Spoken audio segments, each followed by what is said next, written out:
This video examines the anatomy of sacred rent capture, or the institutionalized extraction machine. It outlines the mechanisms and red flags associated with institutionalized extraction, often leveraging high trust and low transparency.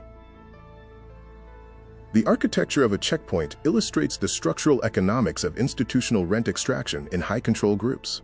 It shows unidirectional value transfer and the extraction of institutional rent and capital flow. The economy is increasingly relying on institutionalized rent extraction, where earning returns comes from owning the checkpoint rather than making things through innovation and effort. These economy-wide toll booths is seen across various sectors like healthcare, ticketing, and banking. Extraction occurs by controlling a mandatory checkpoint through market power, opacity, and switching costs. There are 4 pillars of rent extraction. These involve controlling the gate, obscuring the price through information asymmetry, trapping the user with switching costs, and extracting the rent indefinitely for access, not output. Now there are 6 main blueprints of extraction: the toll booth, captive market, complexity, opacity, dependency and coordination, and subsidy capture models. The following sections deconstruct these across 12 major sectors. Blueprint 1, the toll booth model, focuses on getting paid for controlling access, but not improving the underlying product. Examples include pharmacy benefit managers, tax preparation services, and ticketing platforms that act as gatekeepers. Blueprint 2, the captive market model, illustrates how pricing discipline collapses when customers cannot leave. Examples include prison telecom and defense procurement, where providers hold monopoly power. Blueprint 3, the complexity model, charges for navigating fragmented systems. This is evident in student loan servicing, mortgage servicing, and complex government benefit processing, where intermediaries monetize confusion. Blueprint 4, the opacity model, shows the real price only after the buyer is locked in.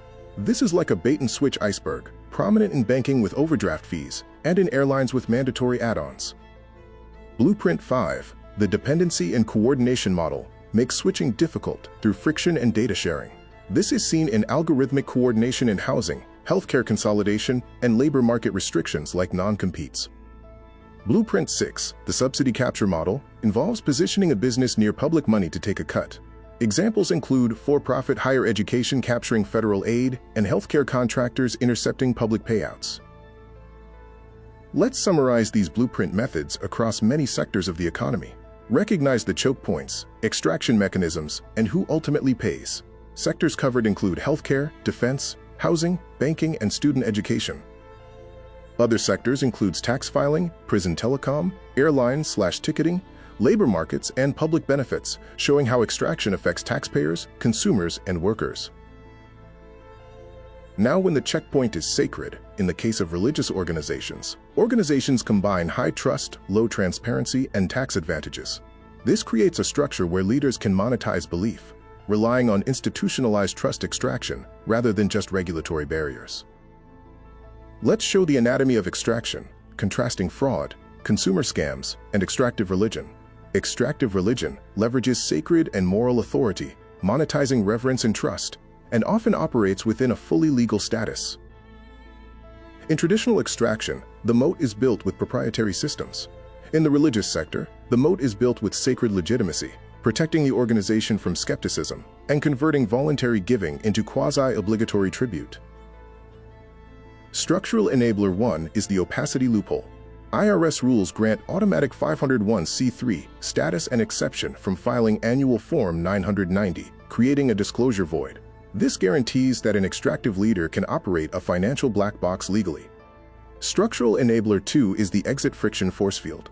Unlike standard consumer exit with low switching costs, high-control groups impose extreme social and spiritual exit friction.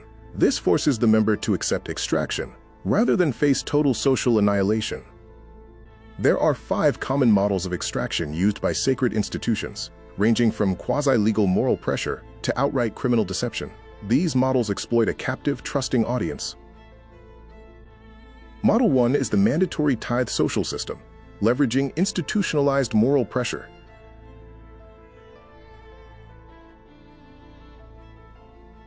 Model 2 is prosperity gospel fundraising, monetizing miracles and divine favor.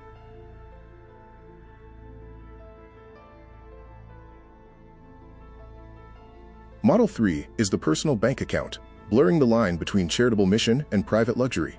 Model 4 is religious affinity fraud, exploiting borrowed trust networks. Model 4 is affinity fraud. The scammer does not need to build a church.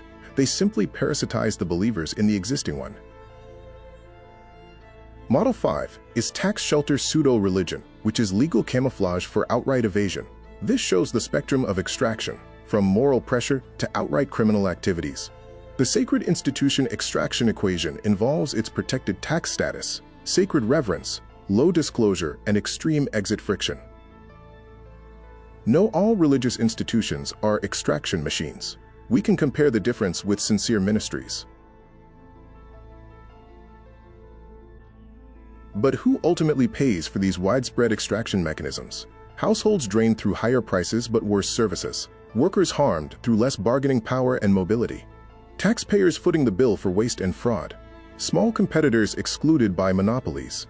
Here's a diagnostic guide for separating an authentic community institution from an extractive checkpoint. 1. Can a member easily compare prices? 2. Can a member safely leave without retaliation? 3. Is leadership paid for beneficial output or just simply for controlling access? 4. Would the leadership's lifestyle survive in a transparent environment? The most extractive parts of the modern economy are those that have built an opaque wall between core human needs and a payment system. To fix this pervasive problem, we should start dismantling the checkpoints.